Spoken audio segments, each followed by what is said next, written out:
NI news ముందుగా headlines. యాసంగి పంట వెయ్యాలా వద్దా అన్న ఒక సందిగ్ధ అవస్థలో మేడ్చల్ రైతులు. మాజీ మంత్రి హరీష్ రావు కాంగ్రెస్ ప్రభుత్వంపై విమర్శలు. ఖమ్మం పట్టణంలో 14వ డివిజన్లో 2,25,00,000 నిధులతో సీసీ రోడ్ల నిర్మాణం. మంత్రి తుమ్మల నాగేశ్వరరావు వెల్లడి.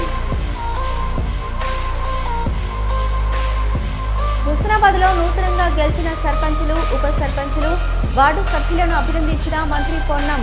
ప్రభుత్వ సంక్షేమ కార్యక్రమాలను ప్రజలు గుర్తించారన్న ప్రభాకర్ గౌడ్. ఖమ్మం పట్టణంలో 14వ డివిజన్లో 2,25,00,000 నిధులతో సీసీ రోడ్లకి మంత్రి తుమ్మల నాగేశ్వరరావు గురువారం శంకుస్థాపన చేశారు.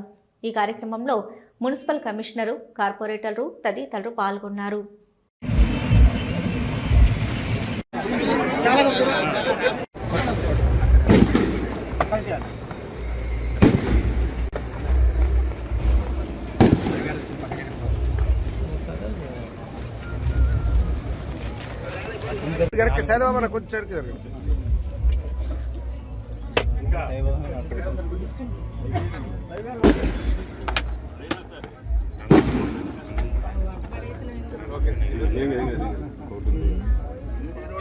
అక్కడ నిలబడితే ఏందన్న సార్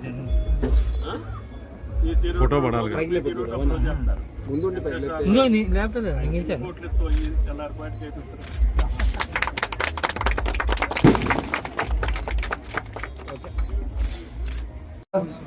సంయుక్తంగా ఆ ఊరిని రోడ్డు వెడల్పు చేశాం సార్. అది కూడా సీసీ రోడ్డు అవసరం ఉన్నది సార్. అక్కడ డ్రైన్లు కట్టాము, సీసీ రోడ్డు అవసరం ఉన్నది సార్. అలాగే ఈ సత్యసాయి నగర్ కాలనీ, అది మీ తప్పు తప్ప ప్రభుత్వం తప్పు కాదు. మీరు చెబితే చెయ్యకపోతే మా తప్పు అవుతుంది. మీరు ముందు చెప్పాలి. చెబితే ఒకసారి కాకపోతే ఒకసారికి ఆ పని అయ్యేటట్టుగా నా ప్రయత్నం ఉంటుంది. ఎందుకంటే అన్ని కోట్లు ఒకేసారి తీసుకురాలేము. మొన్న అడిగితే ఇంకొక 50 కోట్లు ఇచ్చారు. మళ్ళీ జనవరిలో ఇంకొక 50 కోట్లు ఇస్తామని చెప్పారు. ఇటువంటి అత్యవసరమైనటువంటి ప్రజలకు ఉపయోగపడే పనులు ఏయున్నా కూడా చేసి పెట్టే బాధ్యత నాది, చేపించుకునే బాధ్యత మీది. ఇప్పుడు వరకు కొద్ది మంది తప్ప నాకు ఈ పని కావాలని అడిగిన వాళ్ళు లేడు. నాకు డివిజన్లో ఈ పని కావాలని అడిగిన వాళ్ళు లేరు. ఒకళ్ళిద్దరు డివిజన్ అధ్యక్షులు, కార్పొరేటర్లు అడిగారు తప్పితే. సరే చేసినవన్న ఎట్లా జరుగుతున్నాయని చూసినోడు కూడా లేడు. జరిగిందా లేదా చెప్పేవాళ్ళు లేడు.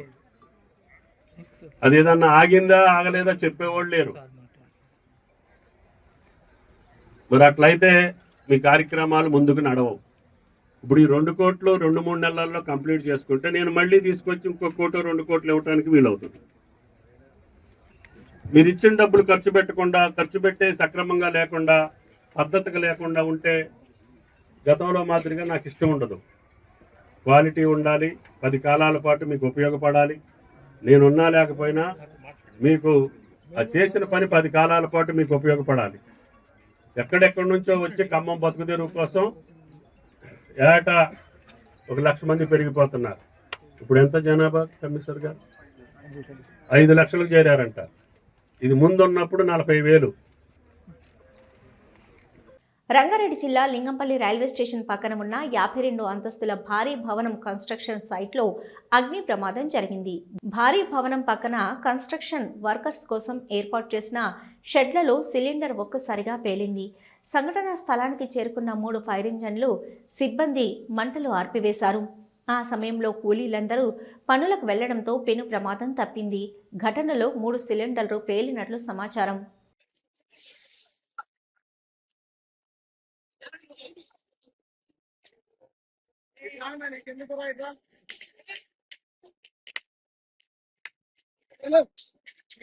वीडियो बना उतना जरूरी नहीं है, थोड़ा पीछे हो जाओ।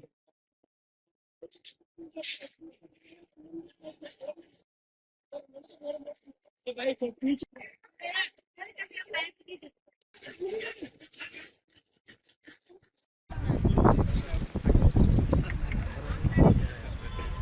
एडमिन मेरे ना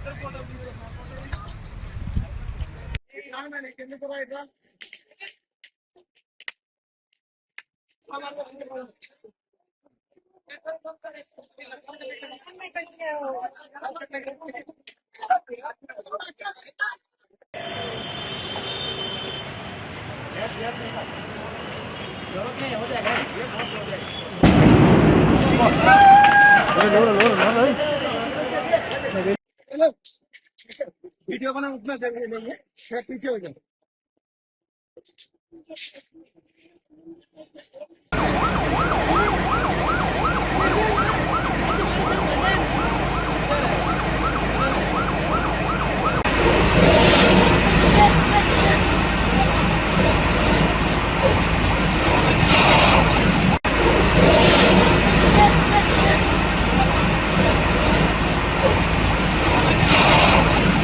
భద్రాద్రి కొత్తగూడెం జిల్లా స్థానిక ఎన్నికల్లో గెలిచిన సర్పంచ్ వార్డు మెంబర్లకు ఆత్మీయ సత్కార సభలో పొంగులేటి శ్రీనివాసరెడ్డి పాల్గొన్నారు.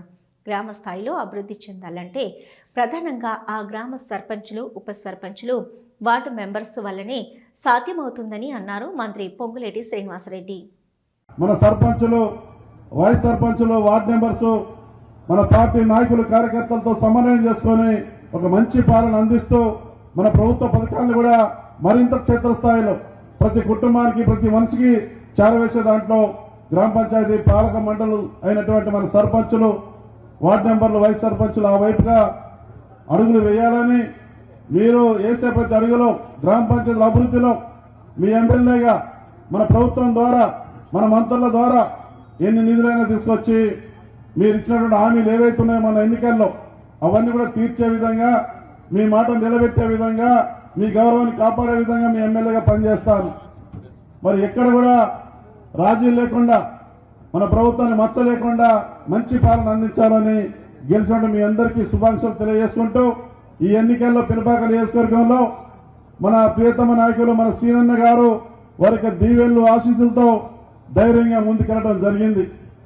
మరి ఇవాళ సీనన్న గారు ఈ దీవెనలు, ఆశీస్సులు మరి ఏదైతే మనకి ఈ ఎన్నికల్లో అందించారో అభివృద్ధి విషయంలో కూడా, పినపాక నియోజకవర్గ అభివృద్ధి విషయంలో కూడా మన సీనన్న గారు తప్పనిసరిగా ఎక్కడ కూడా ఏ సమస్య మిగిలిపోకుండా ప్రధానమైన సమస్యలు తీసుకొని వాటి నిధుల మంజూరు విషయంలో కూడా తోడ్పాటు అందిస్తారని చెప్పేసి ఈ సందర్భంగా నేను తెలియజేసుకుంటూ, ఈ రోజు ఈ సమావేశంలో పాల్గొన్నటువంటి మీ అందరికీ భద్రాద్రి కొత్తగూడెం జిల్లా 5 నియోజకవర్గాల నుంచి చేసినటువంటి మన ప్రజాప్రతినిధులందరికీ కూడా మరొక్కసారి పినపాక నియోజకవర్గం తరఫున అభినందనలు, శుభాకాంక్షలు తెలియజేస్తూ ముగిస్తా ఉన్నాను. జై కాంగ్రెస్.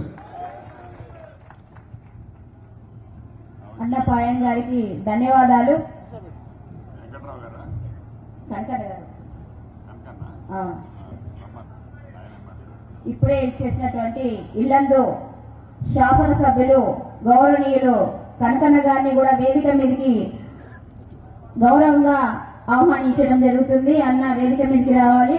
అదేవిధంగా ఈరోజు నూతనంగా ఏర్పాటు చేసినటువంటి గెలిచినటువంటి సర్పంచులు, వార్డు మెంబర్లు మీ యొక్క విధి విధానాలలో, మీ యొక్క ప్రణాళికలో కూడా నేను భరోసాగా ఉంటాను, మీ గ్రామ పంచాయతీ అభివృద్ధిలో మీకు మీ వెన్ను వెంటనే ఉంటాను అని మీకు భరోసా ఇచ్చేటువంటి మన సీనన్న, మరి సీనన్న ఆధ్వర్యంలో ఈ రోజు భద్రాద్రి కొత్తగూడెం జిల్లాలోనే కాంగ్రెస్ పార్టీ మద్దతుదారులు అత్యద్భుతంగా మెజార్టీతో గెలిచినందుకు మీ అందరికీ ఒకసారి హృదయపూర్వకంగా అభినందన తెలియజేస్తున్నాము.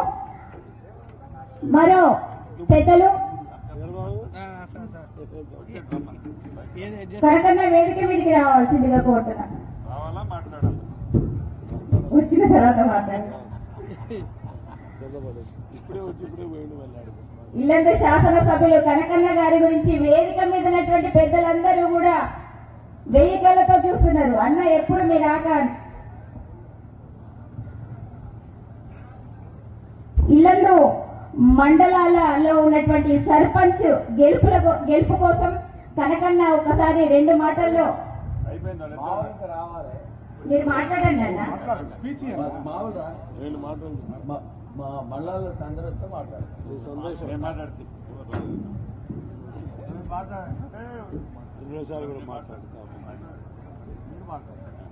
నువ్వు మాట్లాడితే శుభాకాంక్షలు చెప్పు సార్. ఏం లేదు సార్, మీ వాళ్ళకి నేను చెప్తూ నువ్వు శుభాకాంక్షలు చెప్తున్నాను. హుస్నాబాద్ పట్టణంలో స్థానిక నాయకులు కార్యకర్తలతో కలిసి బైక్ నడుపుతూ మున్సిపాలిటీలో జరుగుతున్న అభివృద్ధి కార్యక్రమాలు పరిశీలించారు. మంత్రి పొన్నం ప్రభాకర్ గౌడ్ హుస్నాబాద్ మున్సిపాలిటీని రాష్ట్రంలోని ఆదర్శంగా ఉండేలా అన్ని రంగాల్లో అభివృద్ధి చేసేలా కార్యాచరణ రూపొందిస్తున్నామని మంత్రి పొన్నం ప్రభాకర్ గౌడ్ తెలిపారు.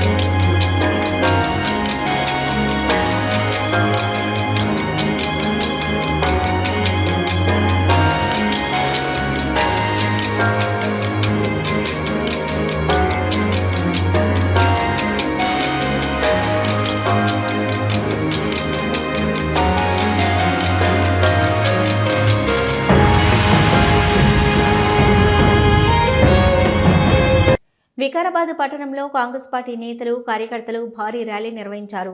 కేంద్రంలోని బీజేపీ ప్రభుత్వం నేషనల్ హెరాల్డ్లో అక్రమ కేసులు పెట్టి కాంగ్రెస్ పార్టీని భయపెట్టే ప్రయత్నం చేస్తుందని ఈ సందర్భంగా కాంగ్రెస్ నేతలు తీవ్రంగా విమర్శించారు. ప్రజాస్వామ్యాన్ని కాపాడేందుకు కాంగ్రెస్ పార్టీ ఎప్పుడూ వెనకడుగు వేయదని వారు స్పష్టం చేశారు. ఈ ర్యాలీలో కాంగ్రెస్ నాయకులు మాట్లాడుతూ రాజకీయ ప్రత్యర్థులపై అక్రమ కేసులు నమోదు చేయడం ద్వారా ప్రజల గొంతు నొక్కే ప్రయత్నం జరుగుతుందని ఆరోపించారు.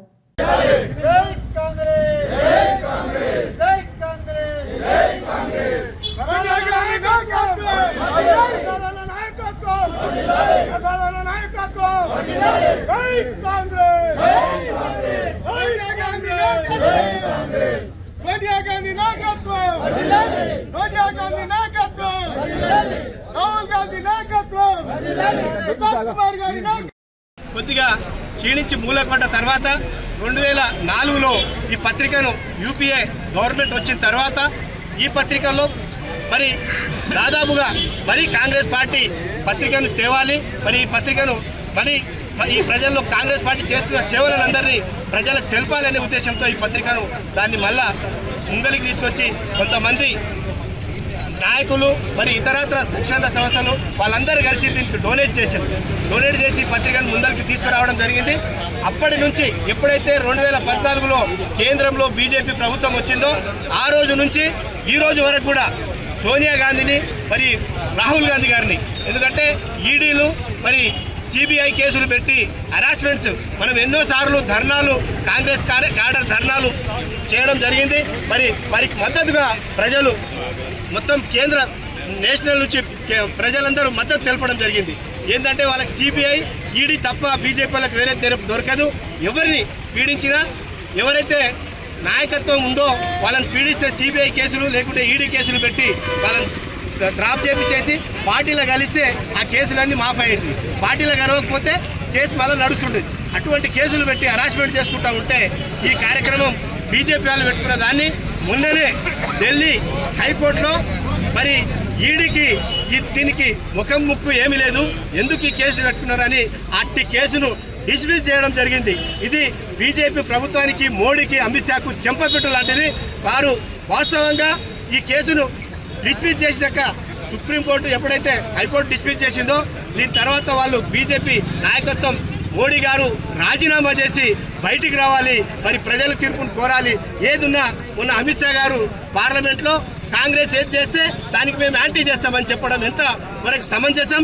ఏది చేసినా కాంగ్రెస్ పార్టీ ప్రజలు ఉండి ప్రజల మధ్యకి వెళ్ళి ప్రజలను సేవ్ చేసుకుంటూ ప్రజల సేవ చేసే పార్టీ. యాసంగి పంట వెయ్యాలా వద్దా అన్న ఒక సందిగ్ధ అవస్థలో మేడ్చల్ రైతులు ఉన్నారని, గణపురం ఆనకట్టకు ఈ ప్రభుత్వం నీరు విడుదల చేస్తుందా చేయదా అన్న విషయం అర్థం కాక రైతులు ఆలోచనలో పడ్డారని అన్నారు మాజీ మంత్రి సిద్దిపేట ఎమ్మెల్యే హరీష్ రావు.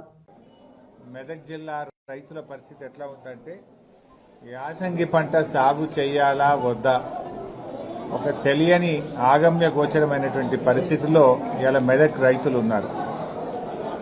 ముఖ్యంగా గణపురం ఆనకట్టకు ఈ యాసంగి పంటకు ప్రభుత్వం నీళ్లు విడుదల చేస్తుందా చేయదా అని అర్థం కాక రైతులు చాలా కన్ఫ్యూజన్లో ఉన్నటువంటి పరిస్థితి. ఇవాళ మన మెదక్ జిల్లాలో పాపన్నపేట, హవేలీ గన్పూర్, కొల్చారం, మెదక్ రూరల్ మండలాలు ముఖ్యంగా ఈ గణపురం ఆనకట్ట మీదనే ఆధారపడి యాసంగి పంటలు సాగు చేయడం జరుగుతుంది. అయితే సింగూరు ప్రాజెక్టు మరమ్మతు చేయాలనేటువంటి పేరిట ఇవాళ సింగూరు ప్రాజెక్టు మొత్తం కూడా ప్రభుత్వం ఖాళీ చేసింది. ప్రభుత్వం సకాలంలో చర్యలు తీసుకోకపోవడం వల్ల సింగూరు మరమ్మతు పోయిన వేసవి కాలంలో చేసి ఉంటే ఇవాళ యాసంగి పంటలో రైతులకు ఇబ్బంది ఉండేది కాదు. మరి ఇప్పుడు కూడా సింగూరులో దాదాపు 15 టీఎంసీల నీళ్లు ఉన్నాయి. యాసంగి పంటను కాపాడుతూ కూడా సింగూరు ప్రాజెక్టును మరమ్మతు చేయడానికి అవకాశం ఉంది. కానీ ప్రభుత్వానికి చిత్తశుద్ది లేదు. ఇవాళ రైతుల్ని చాలా కన్ఫ్యూజన్లో పెడతా ఉన్నారు. ఇవాళ చాలా మంది రైతులు కూడా ప్రభుత్వం నుంచి ఏదైనా స్పష్టత ఇస్తారేమో, ఏదైనా ప్రకటన ఇస్తారేమో అని చెప్పి చూస్తా ఉన్నారు. గత 10 సంవత్సరాల్లో బోరుబండి మాయమైపోయింది. నిజానికి సింగూరు ప్రాజెక్ట్ అనేది మెదక్ నిజామాబాద్ ప్రజల హక్కు అని ఎన్నో ఏళ్ల పోరాటం జరిగింది. గౌరవనీయులు కేసీఆర్ గారు ముఖ్యమంత్రిగా ఉన్నప్పుడు సింగూరు వాటర్ను మెదక్ జిల్లాకు, నిజామాబాద్ జిల్లా సాగునీటి కోసం మొదటి ప్రాధాన్యత ఇచ్చింది బీఆర్ఎస్ ప్రభుత్వం. హైదరాబాద్కు అటు కృష్ణా గోదావరి నీళ్లు తెస్తూ సింగూరు నీళ్ల ద్వారా మరి 2 పంటలకు కూడా మెదక్ నిజామాబాద్ జిల్లా ప్రజలకు సాగునీరు అందించింది బీఆర్ఎస్ ప్రభుత్వం. అవసరమైతే కాళేశ్వరం నీళ్లను కూడా మళ్లించి 2 పంటలకు కూడా నీళ్లు అందించింది బీఆర్ఎస్ ప్రభుత్వం. అసలు నేను ఆ రోజు నీటిపారుదల శాఖ మంత్రిగా ఉన్నప్పుడు జీవో ఇచ్చి, యాసంగి పంటకు జీవో ఇచ్చి 3 విడతల్లో ఎన్నెన్ని నీళ్లు ఇస్తామో కూడా పంట సాగు కంటే ముందే జీవో ఇచ్చినాం. హైదరాబాద్కు రావాల్సిన అవసరం లేకుండా, రైతులు ఎదురు చూడకుండా 10 ఏళ్లు 2 పంటలకు నీళ్లు ఇచ్చింది బీఆర్ఎస్ ప్రభుత్వం.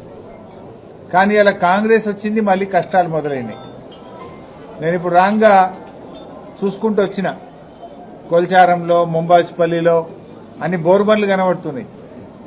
గతంలో అసలు బోరుబండి అనేది కేసీఆర్ గారి హయాంలో మాయమైంది. యాసంగికి నీళ్లు వస్తాయా రావా అని మా పాపన్నపేట రైతులు, మా హవేలీ గన్పూర్ రైతులు, మా కొల్చారం రైతులు బోర్లు వేసుకుంటా ఉన్నారు. అంటే మళ్ళీ అప్పుల పాలవుతున్నారు రైతుల పరిస్థితి. అంటే మార్పు తెస్తాం అంటే మళ్ళీ ఏం మార్పు తెచ్చిండ్రు? పాత రోజులు తెచ్చిండ్రు. మళ్ళా బోర్ల చుట్టూ రైతులు మళ్ళీ అప్పుల పాలయ్యేటువంటి పరిస్థితి తెస్తా ఉన్నారు. 10 ఏళ్లలో ఒక్కనాడు కూడా బోరేయలే రైతులు. కానీ మళ్ళీ కేసీఆర్ పాలన పోయింది, కాంగ్రెస్ పాలన వచ్చిందంటే మళ్లీ బోరు బండ్లు వచ్చినాయి. మళ్ళీ బోర్లు వేసేటువంటి ఇబ్బందులు, బాధలు ఇవాళ రైతులకు వస్తా ఉన్నాయి. మొన్న ఒక రైతు కూడా ఫోన్ చేసిండు, దుర్గయ్య అనే రైతు నాకు పాపన్నపేటకెళ్ళి, సార్ నీళ్లు వస్తాయా రావా అని నన్ను అడుగుతుండు. ఏం చెప్పాలి? కాంగ్రెస్ పాలనలో ఏం అర్థమైతలేదు సార్, మేము నారు పోసుకోవాలన్నా వద్దా సార్, ఎట్లా సార్ అని దుర్గయ్య అనే రైతు నాకు ఫోన్ చేసి పాపన్నపేటకెళ్ళి అడుగుతా ఉన్నది. అంటే ఎంత గందరగోళంలో ఈ ప్రభుత్వం ఉన్నది. మీరు రైతులకు స్పష్టత అయ్యారా? ఈ పాటికి నార్లు పోసేసి నారు పెరుగుతుంది, ఇంకా రేపో మాపో నాట్లేసే కాలం వచ్చింది. కానీ ఇంతవరకు ఇలా ఒక కన్ఫ్యూజన్లో ఉంచారు. అంటే అసలు చెప్పుకునే దిక్కు లేదు, ఎవరు రైతుల బాధ వినే పరిస్థితి లేదు. ఇక్కడ ఈ ప్రభుత్వం మొద్దు నిద్రపోతా ఉంది, రైతులకు స్పష్టత ఇచ్చేటువంటి పరిస్థితి లేదు. ఎంసీఆర్ హెచ్ఆర్డీలో కార్యక్రమంలో deputy CM Mallu Bhatti Vikramarka, IT శాఖ మంత్రి దుద్దిల్ల శ్రీధర్ బాబు పాల్గొన్నారు.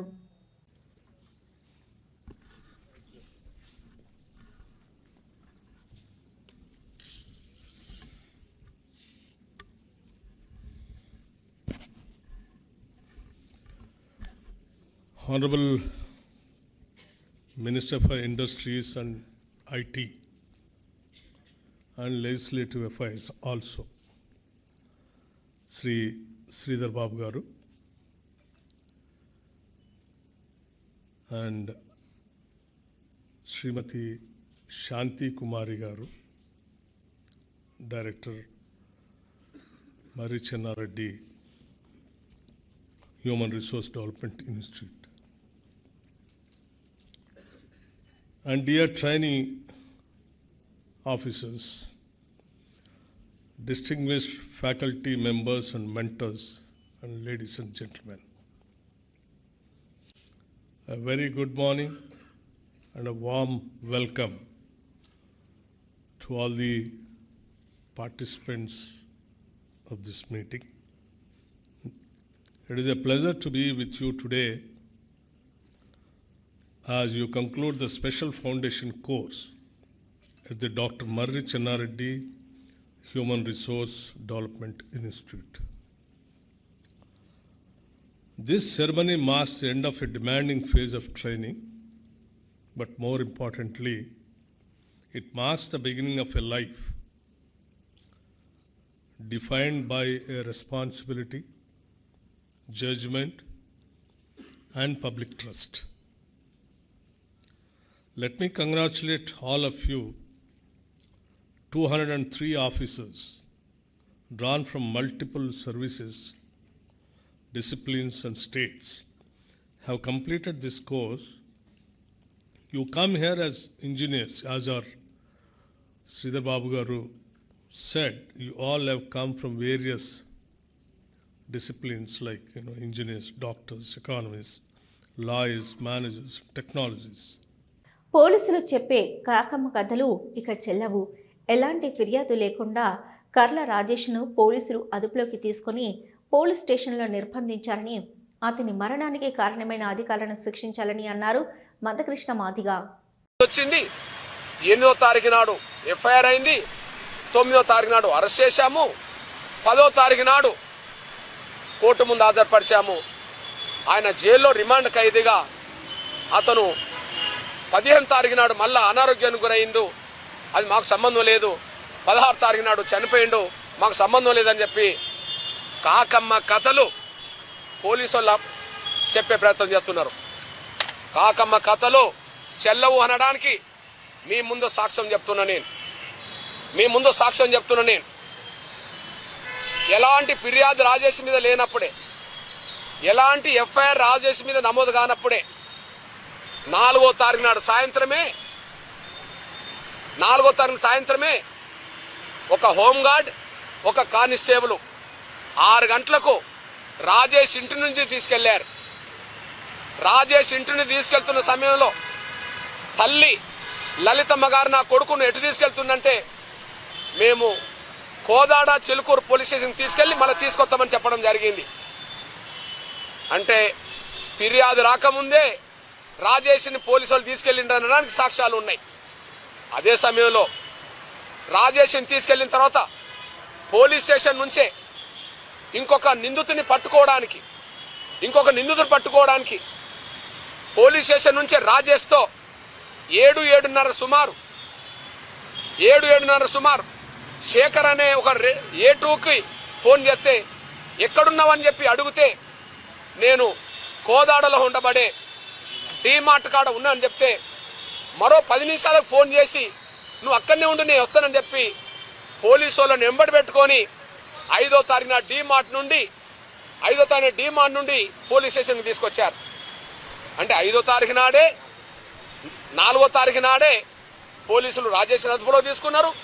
4 సాయంత్రం 8 గంటల సుమారులోనే ఈయన ఫోన్ చేయించి A2ను కూడా తీసుకొచ్చారు. అదే సమయంలో ఈ రాజేష్ బంధువులు డేవిడ్ అండ్ సంతోష్, శ్రీకాంత్ అనేటైన వెళ్ళి సిఐకి జమానత్ మీద సంతకం పెట్టి 11 గంటల రాత్రిని ఇంటికి తీసుకొచ్చారు. సిఐకి జమానత్ మీద సంతకం. సినిమా పైరసీ కేసులో అరెస్ట్ అయిన ఐబొమ్మ రవిని పోలీసులు మరో కేసులో కస్టడీలోకి తీసుకున్నారు. 3వ సారి కస్టడీలోకి తీసుకుని సైబర్ క్రైమ్ పోలీసులు విచారిస్తున్నారు. కేసుల్లో 12 రోజుల పాటు కస్టడీకి నాంపల్లి కోర్టు అనుమతించింది. ఒక్కో కేసులో 4 రోజులు కస్టడీకి ఇచ్చింది. సైబర్ క్రైమ్ పోలీసులు రవిని ఇప్పటికే 8 రోజుల పాటు 2 సార్లు కస్టడీలోకి తీసుకుని విచారించారు. రవిపై మొత్తం 5 కేసులు నమోదు చేశారు. పైరసీ లింకులు, బెట్టింగ్ యాప్స్ నుంచి పొందిన డబ్బులు, ఆర్థిక లావాదేవీలపై ప్రశ్నించారు.